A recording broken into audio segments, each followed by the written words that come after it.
दौऱ्यावर आहात. आता जळगाव जिल्ह्यात दौऱ्यावर आहे म्हणण्यापेक्षा उत्तर महाराष्ट्रातच फिरतो आम्ही सगळे. काय चित्र काय उत्तर महाराष्ट्रात? महाविकास आघाडी संपूर्ण महाराष्ट्रामध्ये महाविकास आघाडी म्हणून तर आपले देशाचे प्रधानमंत्री नरेंद्र मोदी हे दिल्लीत कमी आणि महाराष्ट्रात जास्त असतात. कारण हरियाणा जम्मू काश्मीर या निवडणुका त्या हातात आहेत. त्यानंतर महाराष्ट्र आणि झारखंडच्या निवडणुका होत आहेत. पण हरियाणापेक्षा अधिक दणदणीत पराभव महाराष्ट्रात होणार. हरियाणात काँग्रेसच जिंकते आणि महाराष्ट्रामध्ये सुद्धा नरेंद्र मोदींनी किती सभा घ्याव्यात, किती फिती कापाव्यात, किती थापा माराव्यात या राज्याच्या जनतेने ठरवलेलं आहे. ही थापेबाजी बंद झाली. मला तर सारखी भीती वाटते की निवडणूक काळामध्ये हे देशाची राजधानी मुंबईला हलवतात की काय, कारण हे दिल्लीत टिकतच नाही. आणि देशाच्या प्रधानमंत्र्यांनी कुठे आणि किती वेळा जावं या संदर्भात काय शिष्टाचार आहे. पुण्यामध्ये एकाच मेट्रोचं 6 वेळा उद्घाटन करतात. हे प्रधानमंत्र्यांना तसं काय जमतं मला माहीत नाही. आणि प्रधानमंत्री येऊन इतकं खोटं बोलत आहेत महाराष्ट्रात, रोज खोटं बोलत आहेत. काल त्यांनी अकोल्यामध्ये चिंता व्यक्त केली अंमली पदार्थांच्या बाबतीमध्ये, की काँग्रेस पक्ष हा अंमली पदार्थांच्या पैशावर निवडणुका लढतोय. ठीक आहे, काँग्रेस त्याच्यावरती उत्तर देईल. पण खरं म्हणजे देशाच्या प्रधानमंत्र्यांनी गुजरातमध्ये जो 3.5 लाख कोटीचे अंमली पदार्थ आतापर्यंत पकडलेले आहेत मुंद्रा पोर्टवर, 3.5 लाख कोटीचा ड्रग्स गुजरातमध्ये पकडला, त्याच्यावर मोदी बोलत नाहीत. आणि हा पोर्ट कोणाचा आहे तर गौतम अडाणी. 3.5 लाख कोटीचं ड्रग्स पकडलंय म्हणजे 100 लाख कोटीचं ड्रग्स तिथून बाहेर पडलं आणि अख्ख्या राज्यात पसरलं. हे ड्रग्स कुठून येत आहे? अफगाणिस्तान. त्यासाठी मुंद्रा पोर्टचीच का निवड केली? उतरण्यासाठी हे ड्रग्स सगळं कोट्यावधी शेकडो लाखो कोटी. याच्यावर नंतर नरेंद्र मोदींनी बोललं पाहिजे. ललित पाटील प्रकरण महाराष्ट्रात घडलेलं आहे. या ललित पाटीलला संरक्षण देणारे लोक मिंदे आणि फडणवीसच्या मंत्रिमंडळामध्ये आहेत. त्यांच्यावर नरेंद्र मोदी बोलत नाही. काल पोरादेवीच्या कार्यक्रमाला ते गेले, तिथे त्यांच्या व्यासपीठावरती सन्माननीय संजय राठोड होते. त्यांच्यावरती एका महिलेच्या संशयास्पद मृत्यूचा आरोप आहे.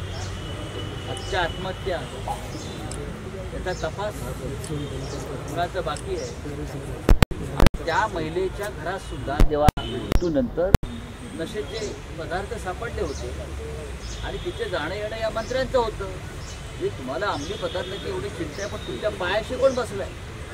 काल पोरादेवीच्या कार्यक्रमात तुमच्या पायाशी हेच लोक बसले होते ना. तिकडे हरियाणामध्ये जन्मठेप झालेला राम रहीम महात्मा, त्यांचा भाजपचा राम रहीम, त्याला आतापर्यंत 12 वेळा पॅरोलवर सोडलं आहे निवडणुकीच्या निमित्तानं. 12 वेळा. त्याच्याही आश्रमावर महिलांवरती अत्याचार, खून असे प्रकार घडले, अंमली पदार्थ सापडले. आणि त्या राम रहीमसाठी प्रधानमंत्री मोदी त्याला पॅरोलवर सोडण्यासाठी विशेष प्रयत्न करतात. आणि तो राम रहीम भारतीय जनता पक्षाला मतदान करा असं जनतेला आवाहन करतोय बाहेर येऊन. मोदींना हे चालतं का? हे जे आहे हे जरा नरेंद्र मोदी देशाचे प्रधानमंत्री, त्यांनी आपलं भाषण करण्यापूर्वी थोडासा इतिहास समजून घेतला पाहिजे. मला चिंता वाटते मोदींना भाषणं कोण लिहून देत आहे. मोदींना जी संस्था किंवा ज्या व्यक्ती भाषणं लिहून देत आहेत ते मोदींची बेअब्रू करत आहेत, मोदींची हास्यजत्रा करत आहेत. अशी भाषणं लिहून या देशाच्या प्रधानमंत्री स्वतःची अब्रू घालवत आहेत. म्हणजे काल काय बोललोय त्याचा आज पत्ता नाही, आज काय बोललोय त्याचा उद्या पत्ता नाही त्यांना. अशा प्रकारे भाषणं करून देशाच्या प्रधानमंत्र्यापदाचं अधपतन सुरू असलेलं आम्ही बघतोय. काल महाराष्ट्रात पण तेच झालं. काल काय म्हणे ठाण्यात म्हटले, मी तुमच्यासाठी गोड बातमी घेऊन आलो. कुठली गोड बातमी? तर मराठी भाषेला अभिजात भाषेचा दर्जा दिला. ठीक आहे, यासाठी आम्ही सगळेच, मी कोणाचंही श्रेय नाही, या सगळ्यांचाच प्रयत्न आहे. गेले 20-25 वर्षापासून आम्ही प्रयत्न करतो आहोत सगळे. तुम्ही गोड बातमी घेऊन आलात कारण तुम्ही महाराष्ट्रात निवडणुका हरताय म्हणून तुम्ही गोड बातमी घेऊन आलात. लोकसभा निवडणुकीत तुमचा पराभव झाला, महाराष्ट्र विधानसभेत तुम्ही हरताय, त्याच्यामुळे राज्यात तुम्ही अशा गोड बातम्या देत फिरताय. जर तुम्हाला मराठी भाषेसंदर्भात निर्णय घ्यायचा होता तर आधी घेता आला असता, पण आम्ही स्वागत करतो. त्याच्यामुळे नरेंद्र मोदी देशाचे प्रधानमंत्री जरी असले तरी प्रधानमंत्री पदाला न शोभणारी अशी वक्तव्य ते करतात, ही चिंताजनक आहे. हो सर, ठाण्याच्या ज्या कार्यक्रमामध्ये काल फडणवीस आणि शिंदेंनी असं म्हटलेलं आहे की मवियाच्या बालहट्टामुळे मेट्रो ट्रेनचं काम बंद पडलं, ठाकरेंचा इगो दुखावला म्हणून मेट्रोच्या कामाला स्थगिती दिली, असं तर दोघांनी हल्लाबोल केला. त्या दोघांचा हल्लाबोलला काही अर्थ नाही आहे. खरं म्हणजे खाजगीत ते दोघे एकमेकावर हल्लाबोल करतात. मेट्रो सुरळीत आहे. माननीय उद्धव साहेबांनी मेट्रो संदर्भातले काही प्रस्ताव होते कारशेडचे, की आरेचं जंगल न तोडता आम्ही जंगल वाचवण्यासाठी ते करत होतो. आरे हे मुंबईचं ऑक्सिजन आहे, फुफ्फुस आहे. इकडे तुम्ही हजारो झाडं तोडली, ही झाडं तोडली जाऊ नयेत यासाठी त्यांचे प्रयत्न होते ना. त्याच्यामध्ये मेट्रोला कुठे विरोध होता? शिवसेना कधीही विकासाच्या आड आली नाही. रावसाहेब, छत्रपती संभाजी महाराज आज आरबी समाजाचं स्मारक शोधायला चालले आहेत, तर त्यांना विरोध होतोय सरकारकडून. नक्की शोधलं पाहिजे. छत्रपती शिवाजी महाराजांचं स्मारक शोधण्याची जबाबदारी या देशातल्या 11 कोटी जनतेवर आहे.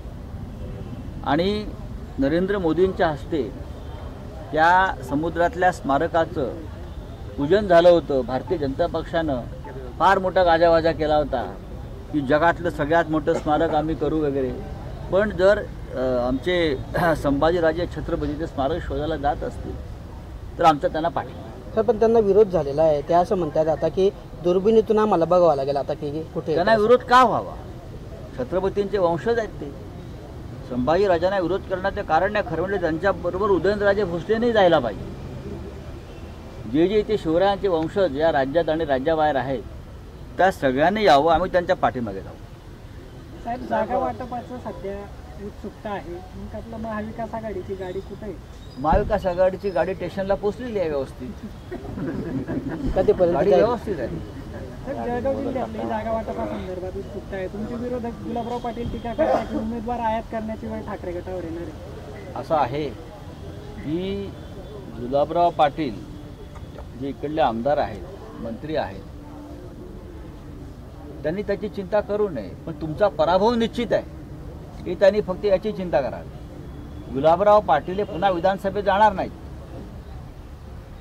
आम्ही उमेदवार आयात करू किंवा निर्यात करू, पण तुमचा पराभव निश्चित आहे. त्यांनी म्हटलं की संजय राऊतांनी शिवसेनेचा पोवाडा केला आणि त्यांचाही पोवाडा होणार आहे, तुमचा पोवाडा होणार आहे. ते पोवाड्याची चेष्टा करतात. छत्रपती शिवरायांच्या इतिहासात पोवाड्याला फार महत्त्व आहे. जे शूर असतात त्यांचा संबंध पोवाडाशी जोडला जातो. बरं, हे जे असे लोक आहेत गद्दार बेईमान, त्यांच्यावरती कधी कोणी पोवाडे रचले नाहीत. गुलाबराव पाटलावरती कधी कोणी पोवाडा रचणार नाही. पण जे हुकुमशाही विरुद्ध लढले या देशामध्ये, महाराष्ट्राच्या स्वाभिमानासाठी लढले, त्यांच्यावर नक्कीच लोक 4 ओळी इतिहासात लिहून ठेवतील. ते म्हणतायत हा रेडा मान द्यायला तयार आहे, त्यांनी तलवार घेऊन यावं. हा रेडा मान द्यायला तयार आहे, त्यांनी तलवार घेऊन यावं. त्याला कोणी म्हटलं रेडा आहे? आम्ही डुकरं मारत नाही म्हणा. रेडे मारले गुवाहाटीला. साहेब, जळगाव जिल्ह्यातल्या ज्या 11 जागा आहेत त्यापैकी ज्या तुमच्या हक्काच्या 5 जागा आहेत, त्या आम्ही लढणारच आहोत. किती जागांवर तुमचा आम्ही त्या जागा लढणारच आहोत. कदाचित एखाद दुसरी जागा आमच्या वाट्याला जास्त येऊ शकते. कोणत्या जागा आहेत? काही जाहीर करता येतील का त्या? नाही, मी जाहीर नाही करणार आता, पण ज्या आमच्या जागा आहेत त्या आम्ही 100% लढतो. चाळीसगाव, जळगाव ग्रामीण आणि पारोळा एरंडोली या 3 जागांवर राष्ट्रवादी शरद पवार गटाने पण दावा केलेला आहे. हा दावा करण्याचा प्रश्न नाही आहे. प्रत्येक जो पक्ष असतो तो आपापल्या कार्यकर्त्यांशी चर्चा करतो. आपली ताकद त्या जमिनीवर किती आहे त्याचं असेसमेंट करतो आणि त्यानंतर निर्णय घेतो. आणि आम्ही एकत्र बसून त्याच्यावरती चर्चा करतो आणि निर्णय घेतो. साहेब, पण काही ठिकाणी परिस्थिती अशी आहे की ज्या ठिकाणी तुमचा दावा आहे तिथं तुमची ताकद आता या घडीला तरी कमी दिसते. काही ठिकाणी त्यांची ताकद कमी दिसते, बंडखोरी होऊ शकते. ते कसं मला असं होतं? वाटत नाही. कोणाची किती ताकद आहे त्याच्यासाठी कुठलं आम्ही तागडी घेऊन बसलेलो नाही, तराजू नाही आमच्याकडे. आम्ही एकत्र बसू आणि जो जिथे जिंकेल त्याच्यासाठी जागा सुटली जाईल. तर सामनामध्ये तुम्ही आज आरोग्य खाते केलेत की तुम्ही दावा करतायत जळगाव ग्रामीण, एरंडोल पारोळा, परत मुक्ताईनगर, जामनेर या ठिकाणी जयंत पाटलांनी इथे जळगावात येऊन उमेदवार जाहीर केलेत. नाही, मला तसं वाटत नाही. जयंतराव फार संयमी आणि समंजस नेते आहे. आता जळगाव ग्रामीण तर शिवसेनेचं अनेक वर्ष आम्ही जिंकणारी जागा आहोत. तिथे आमचे आमदार जरी गद्दार बेईमान झाले असले तरी जागा आमचीच आहे. इकडली जनता वर्षानुवर्ष बाळासाहेब ठाकरेंच्या शिवसेनेला मतदान करते. ते काय कुठल्या एखाद्या डुप्लिकेट शिवसेनेला मतदान करणार नाही. एकमेकांच्या सहकार्यानं महाविकास आघाडीमध्ये आम्ही निवडणुका लढू. साहेब, आता जळगाव ग्रामीणचा तुम्ही विषय काढला, त्या ठिकाणी ठीक आहे ती तुमची जागा आहे, पण आता त्या ठिकाणी शरद पवार गटाचे गुलाबराव देवकर जे माजी मंत्री आहेत ते स्वतः तयारी करतायत. इथे निवडणूक मशालीवरच लढली जाईल. उमेदवार इथे मशालच लढा देईल. त्या ठिकाणी सतीश अण्णा असतील, ज्या ठिकाणी तुमचा बालेकिल्ला होता त्या जागांवर म्हणजे शरद चंद्रजी पवार गटाकडून नाही, एक लक्षात घ्या की आता पवार साहेबांचे सुद्धा अनेक लोक सोडून गेले, नेते सोडून गेले, पण खालची जनता शरद पवार साहेबांबरोबर आहे. मतदार हा पवार साहेबांनाच मानतो ना. तसं शिवसेनेतले काही बेईमान लोक सोडून गेले असले तरी मतदार बेईमान झाला नाही, जनता बेईमान झाली नाही, ते आमच्या बरोबरच आहे. चला, धन्यवाद. महाविकासमध्ये ठाकरे गटाच्या अनेक पदाधिकाऱ्यांनी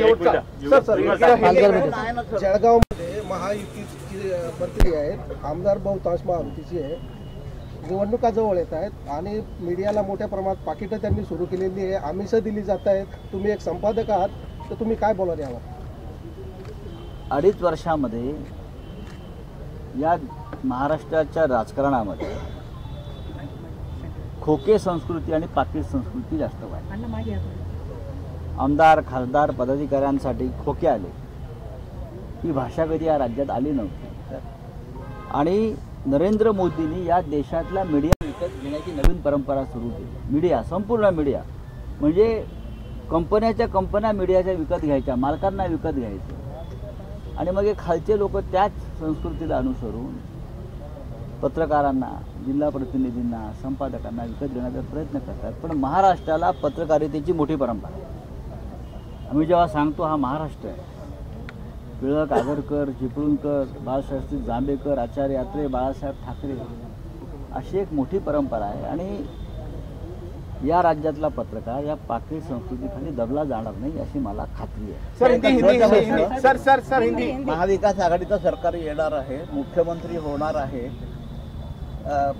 पवार साहेबांनी जर त्या ठिकाणी शिवसेनेचा मुख्यमंत्री करायचं जाहीर केलं आणि संजय राऊतांचं नाव घेतलं तर संजय राऊत मुख्यमंत्री होणार का? आम्ही माननीय उद्धव ठाकरे यांनी या राज्याचं नेतृत्व करावं या भूमिकेत बरं.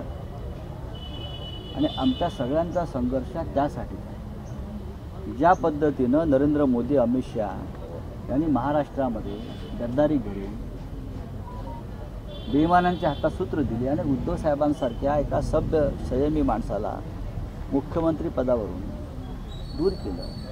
आमच्या काळजामध्ये झालेला घाव आहे तो आम्हाला भरून काढायचा असेल त्यासाठी तर आम्हाला उद्धव साहेबांना आमचं व्यक्तिगत शिवसेना नेता म्हणून, शिवसैनिक म्हणून कधी आम्ही त्या दृष्टीनं पाहतो. बाळासाहेब ठाकरेंनी जे आम्हाला दिले ते भरपूर आहे बरं का, अजीर्ण आहे त्याचं. म्हणजे महाराष्ट्रात जो छत्रपती शिवाजी महाराजांचा पुतळा भ्रष्टाचारामुळे कोसळलेला आहे त्यासाठी भारतीय जनता पक्षानं सरकारचा राजीनामा दिला पाहिजे. चला.